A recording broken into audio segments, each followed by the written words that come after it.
Next on AM 1480 WLEA, the Newsmaker Show. Here's Brian O'Neill. Welcoming now Dr. Gary Ostrower, longtime Alfred University history professor. Dr. Ostrower, I got a lot of questions for you today, starting out with where are you this morning? Well, I'm in Olean. I'm at St. Bonaventure University. And things are kind of quiet here. The students are online for the most part until March 27th, and then after that they are expected to return to campus. But, of course, I think it's a fluid situation, so we're not quite sure whether they'll really return. And I might add, by the way, I heard you say on the news a moment ago that Alfred University has gone to online instruction. Students were expected to return to Alfred on the 23rd, and they're not going to return on the 23rd. They're going to remain at home during the remainder of the semester. We'll be teaching online. And this is, of course, true in many, many colleges. As a matter of fact, I would guess of the roughly 4,400 colleges and universities in the United States, I would guess that the vast majority are going to be offering only online instruction over the next couple of months. Dr. Ostrower, you were, a kid in the Great Depression, I'm guessing? Are there any parallels between what we're seeing right now in terms of a national emergency type situation and the 1930s? Well, there are, but I would go back a little bit earlier if we're going to offer historical parallels. I've mentioned before on Newsmaker, and I'll kind of repeat again. In 1918, we had a very, very serious flu epidemic, and it was a worldwide epidemic. It was global. It's called the Spanish flu. There's some politics in that. The French called it the Spanish flu. The Spanish called it the French flu. But it occurred, even before World War I had ended. Eventually, 50 million people died worldwide, and of those 50 million, about 675,000, maybe as many as 700,000, died here in the United States.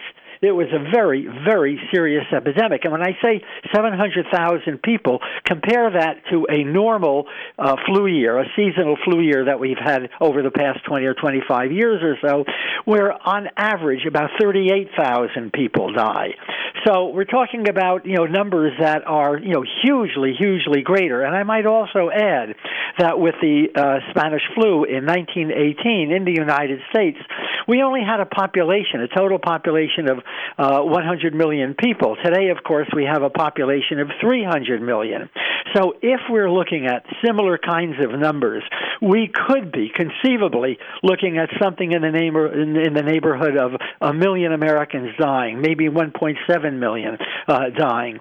It can be a very, very serious thing. And I find it kind of odd in saying that we don't remember what happened in 1918 as if it happened, and then we just blotted it out from our memory. Most people, I think, today are only finding it. They've only recently learned that we had such a serious epidemic back in that period. Now, you mentioned the 1930s. The difference, one of the things I think that happens during the 1930s is that we had really strong executive leadership, and we had very persuasive executive leadership. And real leadership involves at least two things. Number one, it involves trust. Number two, it involves a sense of empathy on the part of the leader for what the people are experiencing. And I think that's one of the real differences between the 1930s and today. Until Trump's comments yesterday, the president had downplayed, and Fox News has downplayed, the seriousness of this entire thing. I was talking to a couple of people in Alfred, real good old-fashioned Trump supporters, just within the past 48 hours. And they made the point that, they really don't believe that this whole thing is any worse than a regular flu or it's any worse than having a normal cold. And those are things which the president has said over the course of the last couple of months or so. In other words, they question whether or not anything should have been closed down.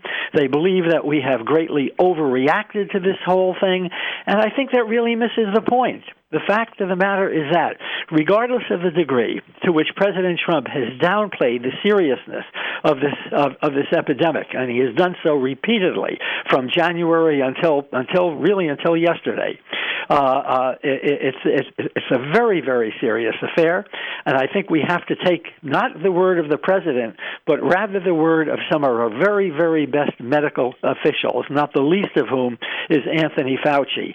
And they are saying we better batten down. We're going to be in for a very, very tough few months. And that was finally repeated by the president yesterday. And I think we should all be glad that he has changed his tone. And I hope that that remains consistent, because we all know that the president sometimes says one thing on one day and then he changes his tone entirely the very, very next day. And, Brian, let me say one last thing about that New Deal. What the president did during the New Deal, what President Roosevelt did during the New Deal, was to really mobilize the Congress, really to mobilize the entire American population, and sent us off in a direction that we had never been before.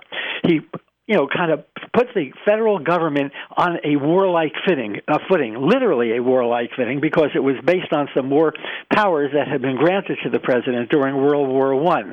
And so we had many federal programs that took people who were out of work. We had 25% unemployment back in that period. By 1932, 1 out of every 4 workers who had been employed in 1929 was unemployed. And I might add that another 15% were underemployed. In other words, they had part-time work, but not full-time work. And what the federal government did was to create a number of national programs, such as the WPA, Works Progress Administration it was called, and a number of others, the Public Works Administration, the National Youth Administration, a whole bunch of different works projects, the Civilian Conservation Corps that some of our listeners, I'm sure, might have some recollection of, if not personal recollection, at least from what they studied in school. And he put millions upon millions of Americans back to work. And he gave them a certain amount of dignity, he gave them pride, and he gave them, if you will, salaries. And they would take that money and they would spend it. And the idea was, of course, that we would eventually spend our way back into prosperity, which we did by World War II. But it was a national mobilized effort, and it placed an emphasis upon, and I think it reminded Americans of how important the government is, how important and how beneficial the government can be. So rather than seeing the government as, the problem, the government, in fact, turned out to be the solution to the problem back in the 1930s. Dr. Ostrower, you mentioned President Roosevelt there today. Just happens to be on the History Channel's This Day in History. They mentioned it's Roosevelt's anniversary. It was on this day in 1905 that FDR married Eleanor Roosevelt. Well, that's probably right. It was a kind of an unusual relationship, I think. It was a very good relationship, and still she discovered in the early 1920s that Franklin Roosevelt had not been faithful to her. And so while they remained married, back in that period, it was very, very unusual for people to divorce, and even more unusual for people in the public sector to divorce. Nevertheless, they had a rather, kind of a strained relationship. She slept in one room, he slept in another room. She had some very, very close friends who really substituted, I think, for the kind of friendship that she would have hoped she would have had with the president himself. But it was a very strained relationship. And I might add, by the way, that when Franklin Roosevelt died in 1945, in April of 1945, Eleanor Roosevelt was not with him, but one of his, if you will, mistresses was with him. It was very awkward. But the public back in that period didn't know much of this. We had a rather different interpretation of what it meant to be private, and I think that the reporters generally, the press for the most part, respected the privacy of their both Eleanor's as well as Franklin's life. But that's a different kind of an issue altogether. I think that, Brian, we're going to have to deal with this problem of COVID-19. They're calling it. We're really at the beginning of this, and I want to make one other point since we're talking about the New Deal.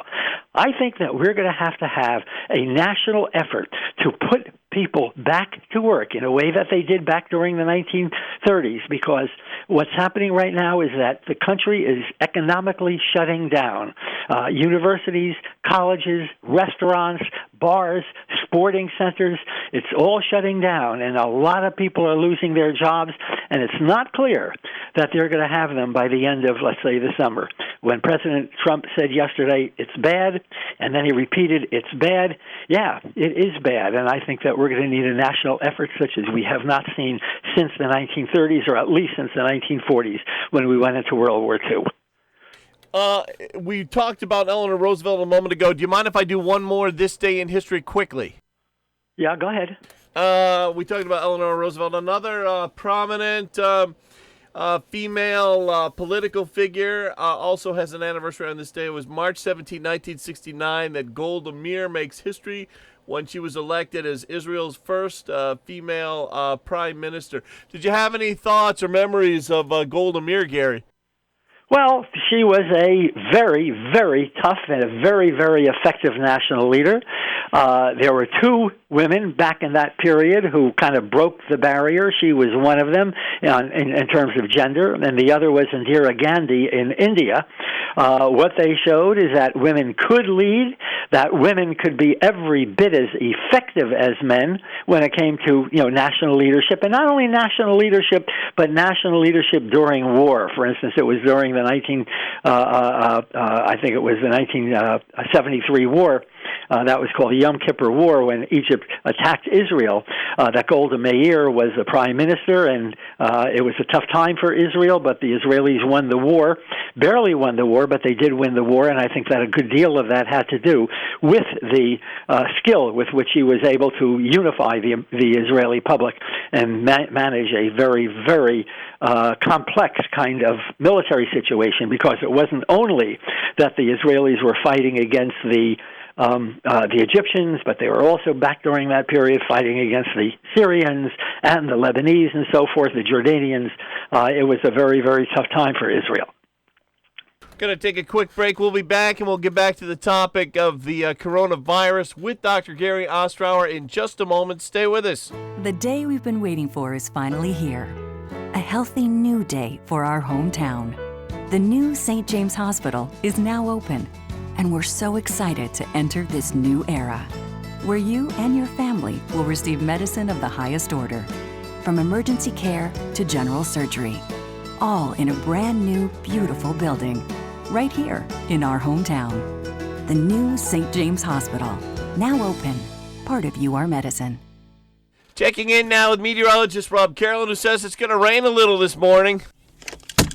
Yes, it is, Brian. We've got the chance at some showers this morning. I'm watching a little bit of precipitation right now move into western New York off to our west. And this may drop across the southern tier this morning. Good news is we'll get drier weather in by late this afternoon, clear things out, and end up with a decent day tomorrow. And it looks like more rain as we head into Thursday, but it also looks like it's going to be turning noticeably warmer. For St. Patrick's Day, there's the chance of a couple of showers out there this morning, otherwise mostly cloudy and breezy. We'll get to 45 to 50 this afternoon. Sunrise this morning was at 7:18. The sun will set at 7:19. Clear to partly cloudy skies are in the forecast for tonight. We're down at 25 to 30. Tomorrow, look for sun in the morning. Clouds will start to increase through the afternoon. We get to 50. Tomorrow night, periods of rain developing, breezy, lows around 40. Rainy day coming up for Thursday. Highs will be near 60. And we're even warmer than that on Friday, Brian. Thank you, Rob. Back with Dr. Gary Ostrower. Dr. Ostrower reading off the president's Twitter feed this morning. The president said something that the vice president said yesterday, and everyone from Vice President Pence has said this down to Hornell Mayor John Buckley. Here's what it says. I ask all Americans to band together and support your neighbors by not hoarding unnecessary amounts of food and essentials. Together, we will stay strong and overcome this challenge. Dr. Ostrower, to your knowledge, has anything ever happened in history like the hoarding that we've seen out of supermarkets for things like toilet paper?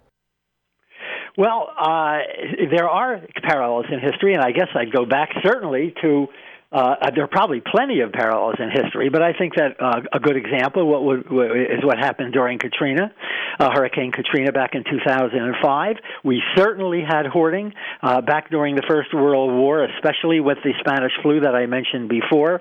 So this is not very unusual, and the reason why it's going to be difficult to prevent people from, quote, hoarding is because no one knows at this point how long this crisis is going to last. You know, the president had said a couple of months ago that by April it would be all over. And then he said in about 2 weeks or so, the number of cases at that time, there were 15 confirmed cases. He expected to go down to zero within 2 weeks. It would miraculously disappear, he said. Again, making many, many comments to downplay the seriousness of it.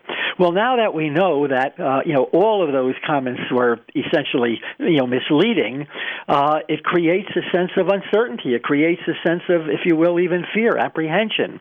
And consequently, under those conditions, people are going to hoard. If we knew that this would last for a month, well, there wouldn't be that much hoarding. But now we're being told, and the president said yesterday, that it could well extend to July or August, and maybe even longer than that. And so people are going to hoard. I mean, it'd be very difficult to get people to say, gee whiz, I'm going to, respect the need of my neighbors, particularly neighbors who I don't even know, to, purchase some of the very, very goods that otherwise I would like to.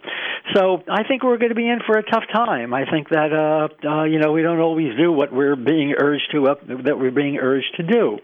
And, there again, I think that, the question of leadership is really, really important. Harry Truman, President Truman, after Roosevelt died, President Truman had a sign on his desk, and the sign said, "The buck stops here." And I was, kind of thinking of that just this weekend when the president was asked, does he accept responsibilities for the failures that we've had up to this point? The failure to provide enough N95 masks, face masks for medical personnel. The failure to provide enough ventilators. We only have about 30,000 ventilators in this country, and we may need 1 or 2 or 300,000 ventilators. The failure to provide respirators. The failure to provide, in other words, a lot of the equipment that we should have had on hand altogether. And Trump's comment was that I don't take responsibility at all. Those are his words. I don't take responsibility at all. And then he said it was a nasty question. Well, that's not leadership, folks. And until we do have that kind of leadership with which we can be confident, we're not going to take anything else that the president says as seriously as probably we should. Dr. Ostrower, there's a bit of a back and forth going on at least since yesterday between Governor Andrew Cuomo in Albany and President Donald Trump in Washington. Cuomo put out a statement yesterday with directives of movie theaters and casinos shutting down at 8 o'clock at night last night. And in his statement, and he also says restaurants should now only be takeout and delivery, nobody going inside to sit down. Now, Governor Cuomo put in his statement directing all this that there's a lack of direction coming from the federal government. And Cuomo also said in his press conference yesterday, Cuomo's press conference, that there should be national standards or rules on this sort of thing. Now, this morning, President Donald Trump, about a half hour ago, put up a Twitter statement that says, quote, Cuomo wants all states to be treated the same, but all states are not the same. Some are being hit very hard by the Chinese virus.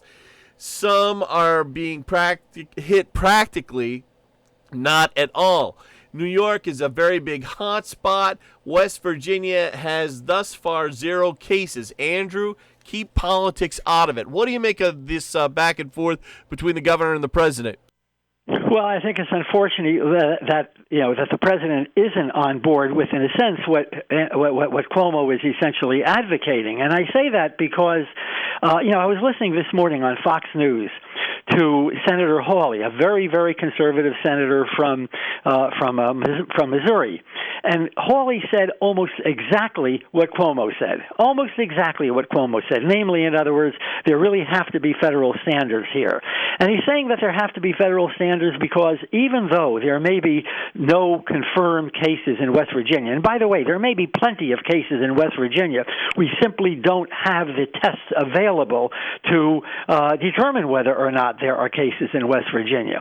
But even if there were zero, the fact of the matter is, according to Hawley, there will be cases in West Virginia, and there are going to be cases in small rural districts in Kansas and in Allegheny County and Steuben County, New York, and so forth. In other words, we're only at the beginning stages of this whole thing. And unless we have federal leadership, unless we have federal standards, we're going to be in a very, very messy situation. So, I stand completely with Cuomo on this. And once again, I think it's a situation where the president is really a bystander. The president is just watching real leadership fall, not to the White House, but rather to the governor's offices in all 50 states. Now, I thought it was interesting that I was watching Fox News last night, and they were interviewing a governor. I think it was DeWine from Ohio. Anyways, the Fox News anchor, who was it, Martha McCallum, 7 o'clock hour last night, asked the governor, was there any contentiousness between any of the governors or the New York State governor and the president?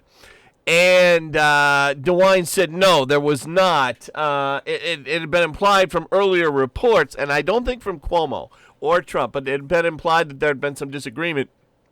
I don't know where that came from. Maybe there was a phone call afterwards, or maybe a fake news story. I don't know. What do you make of that, Dr. Ostrower? Well, I don't know, whether there was any whether there was any antagonism or adversarial relationship or whatever yesterday before Cuomo's comments.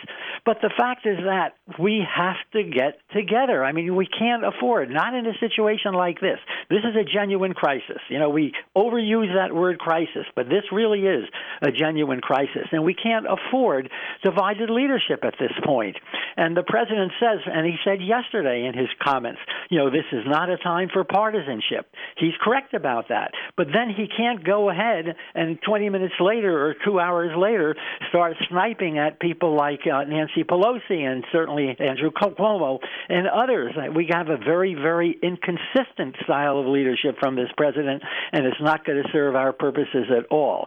We do need national standards. And by the way, there is one person who is providing, if you will, the kind of leadership that the president has not provided, and that's Anthony Fauci. That is, he's the head of the National Institute for Allergy and Infectious Diseases. He has I think that, I said in the op-ed that I wrote just in the Sunday Spectator a couple of days ago, that if the Republicans want to win the election in 2020, they should nominate Fauci for president, because I think otherwise they're going to be in some difficulty, precisely because the president has been running more than anything else on the campaign that he's kept the economy in good shape, and of course for reasons far beyond his own capabilities here, the economy is going to be anything but in good shape by the time we get to November in 2020.